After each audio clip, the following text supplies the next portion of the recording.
We have another question? No. No?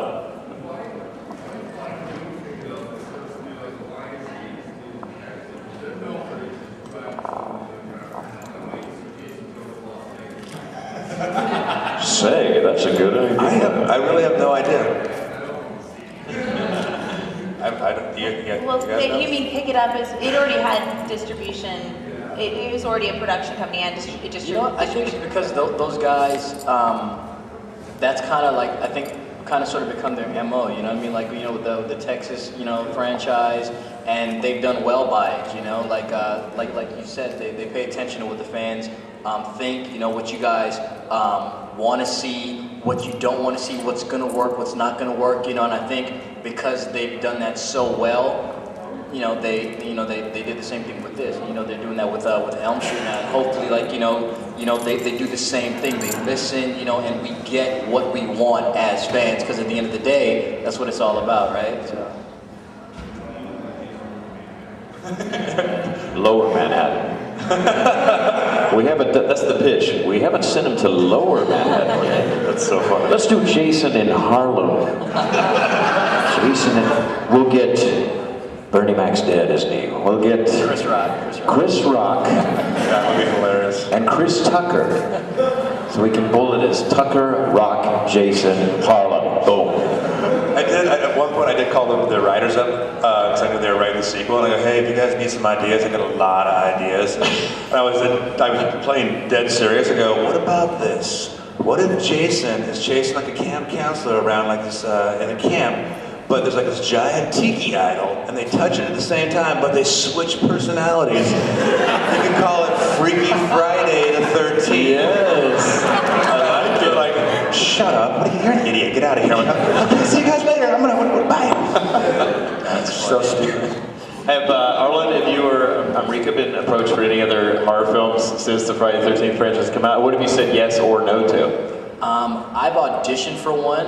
I'm trying to remember the name of it. It wasn't good though. But I mean, you know what it is? Because after doing this, I think I'm kind of spoiled. Right. So if I do it, I want to do something like either I'll do like another franchise or something like that, or I want to be a killer. Right. That's what I want to do. Because I think what we do is cool, but I think what Derek got to do is even more artistic. Because he didn't speak. You know what I mean? And it's all in his body language, the way he walks, the way he moves. And I think as an actor, that's something that I definitely would want to do one day. Yeah. You know I'm married, right? So you and your little sweet cock right now? Trying to butter me up. In movies, it's definitely more fun to kill than to be killed. I started out with my very first horror film as a killer, or I didn't die in the end. And I did a few indies where I didn't die. I was like the survivor. And then Friday came along and I died for the first time. And then after that, I did another film called Circle, where I died. I'm like the first to die, and I'm like, oh no, my whole I've gone downhill. But then right after Friday, I was offered a film, which is a film. It's going to be at Ultimate Horror Con in Indianapolis, called Neighbor, where I am a killer. And I got really excited. I didn't even pay attention to much of the rest of the script. The director knew me and called me and wanted me for the girlfriend role. I'm like, hell no. Who's the killer? And I'm like, that's me, I'm the killer. And so we turned it around, and it's been interesting. It was an interesting experience, and I realized it's a lot harder than I thought it was going to be. Yeah? Yeah. But you're happy with it? Yeah. No, it's a very wacky film. So, but Bitch Slap is in my next film coming out. So it's I'm also a killer in that, but it's not a horror. It's more of an action comedy homage to the exploitation films. So awesome. That's gonna be next. And Derek, what are the films besides the Friday 13th sequel are you currently horror or non-horror involved with? Crazy, so crazy. One man. I just did a small spot on the Sarah Silverman program, TV show, not a film. What else? I did a small spot on the MacGruber feature. Oh yeah. Which is pretty cool. And the other cool thing, which I just found out a couple days ago that I can actually talk about now, there's a big rumor online that, hey, I hear you're a part of this big movie, and I couldn't say anything because I'm contracted. I can't talk about it. But I got the okay from Fox to say that I'm officially a cast member of Predators. And Nice. I can't say anything else but that. They're like, hey, what are you planning? I can't talk about it. All I can say is I'm a cast member. So You're going to be Carl Weathers. that'd be awesome. We have some special makeup appliances. That'd be so. I would love to play Carl Weathers. That's Robert Rodriguez, right? Yeah, Robert is he's producing it and he wrote the script. But the director is Nimrod Atal, who directed the Vacancy. And You have a director named Nimrod? I hang out with Nimrod and Sony all the time. Really? Yeah. Get out of town. My best friend from high school did a movie with them. You need to make a phone call and come I'm out. calling Nimrod.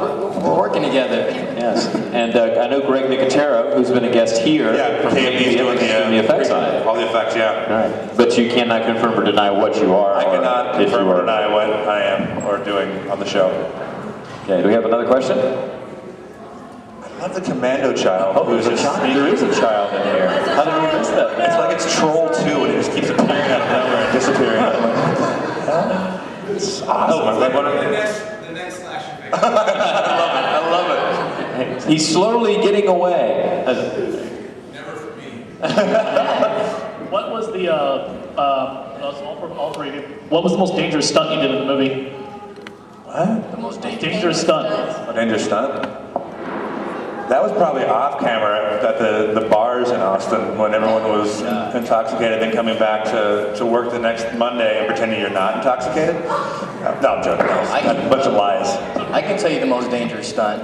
It was our, well, you had your own, but it was, we had a group Michael Bay phone call.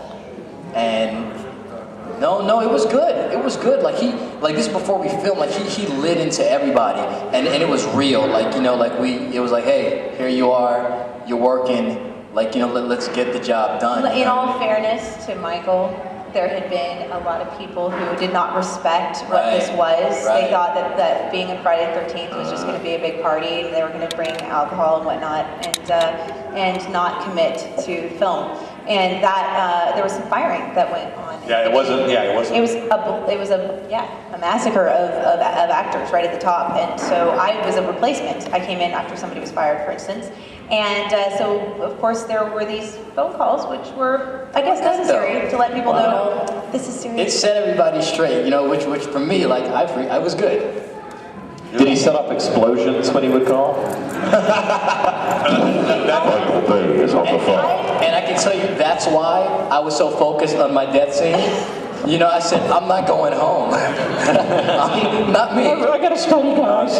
And for the record, that happened before I arrived. I wasn't there.